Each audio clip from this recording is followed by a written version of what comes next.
ดูแลผ่อกอยความสะอาดสะอ้านสโลแกนของการพัฒนาวัดก็คือสร้างอาวาสให้รื่นรมสร้างสังคมให้สงบและก็เคารพในพระรัตนตรัยสร้างอาวาสให้รื่นรมนั้นก็คือวัดคือมีความร่มรื่นชื่นบานแจ่มใสปลูกต้นไม้ดอกไม้ปรับปรุงภูมิทัศน์อันใดที่ควรตัดอันใดที่ควรแต่งต้นไม้ต้นตอกไอ้ยังต่างๆนี่จัดแต่งไม่ใช่ว่าไปลื้อขว้างเหี่ยมดเอาคอนกรีตมาเทเหี่ยมดไม่ใช่วัดที่เปิ้นเทคอนกรีตในวัดในอารามมันเป็นภาวะโลกร้อนญาติโยมโลกร้อนพอหน้าฮ้อนมาก็ฮ้อนเป็นฟืนเป็นไฟเพราะบะมีที่ซับรับความร้อนต่างๆเพราะฉะนั้นให้ปลูกคือฝังในวัดก็ดีนอกวัดก็วีรอบขอบชิดหัวกำแพงอย่างปลูกฝังไปเถอะขิงข่าตะไคร้จักไคร้อย่างต่างๆญาติโยมเสาะสรรหาไปปลูกฝังที่วัดวาอารามเนี่ย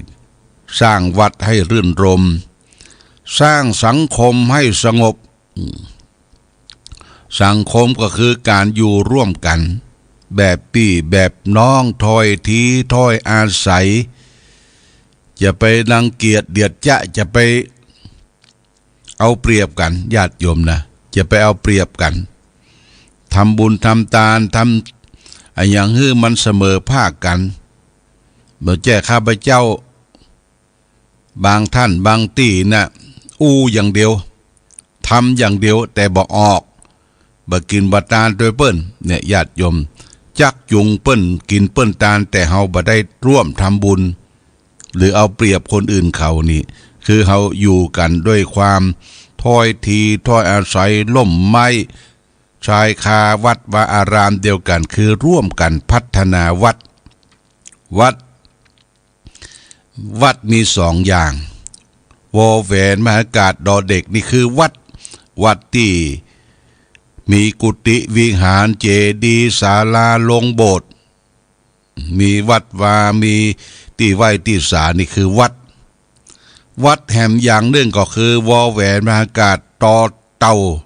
รอเรือนี่วัดตระวัดที่เราจะถึงประพฤติปฏิบัติเช่นหน้าที่กิจกรรมกิจการของเราชาวพุทธก็โดยการอุปถัมภ์วัดให้ทานรักษาศีลแล้วก็มันปั้มเพ็งเจริญภาวนาเมื่อเรามีวัดทั้งสองอย่างเนี่ยศาสนาเฮาก็ก้านกุ่งรุ่งเรืองเจริญยิ่งขึ้นไปมองไปที่ไหนวัดใดก็มีแต่ความชุ่มชื่นเบิกบาน